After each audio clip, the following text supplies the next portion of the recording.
soc en part, soc nascuda en Morella, però els meus pares, quan jo tenia 3 anys, van baixar a Castelló.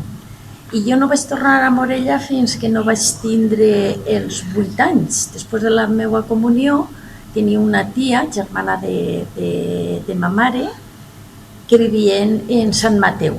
I me'n vaig anar aquell estiu a Sant Mateu. Ma tia tenia la costum de tots els anys, en els seus fills, pujar a casa m'abuelo. Jo no havia pujat mai.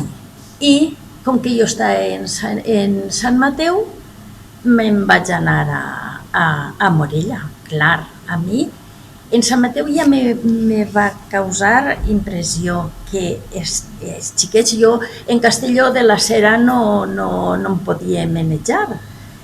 I en Sant Mateu voltàvem el poble, anàvem al cine per la nit, que era un cine d'estiu, i allò era per mi gran, allò era... Després me'n pugem a Morella i el mateix, i allí ha gravat que clar tenia la família de mon pare que vinen a dinar, convoyar per tot el món. I jo no volia baixar a Castelló. Me cridaven, però era per carta, perquè tampoc tenien telèfon i quan baixaràs i no sé què. I els meus tios me feien, però tu, els teus pares, no tens ganes de veure? Sí, per un foradet. Jo es veuré per un foradet i ja està. Vaig tindre la sort que se va fer el sexenni en unes festes són unes festes molt grans en Morella. Hi havia una tuna que canta el Clavelitos, però adaptada a la Verge de Vallivana, i allò a mi, aquelles olors, el que va vindre la Mare de Déu, l'espígol, l'olor de l'espígol, això a mi era un altre món, no era Castelló, allò era unes vivències per mi, ganes de baixar a veure'ls, sí, però no moltes, jo m'haguera quedat en un poble, allí en Morella. I clar, al final mon pare va escriure una carta, sí o sí, tens que baixar, si no es pujaré jo a buscar-te.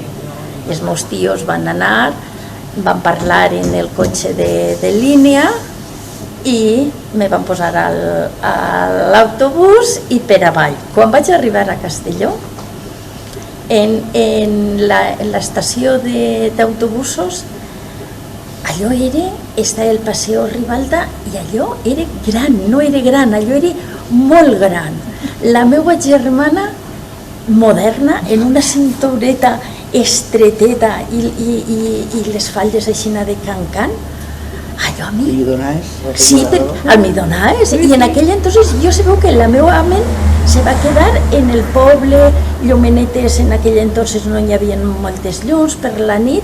Clar, vaig baixar a Castelló i això era... Oh, doncs que m'havia perdut jo!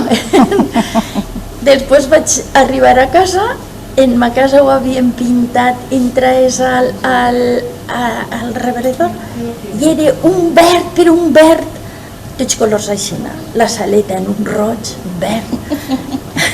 Que ara diries, però entonces era el més modern, I són aquestes dues diferències que vaig viure, o sigui, la llibertat que un crió pot tindre en el poble i després quan baixes a la capital veus la diferència de forma de viure.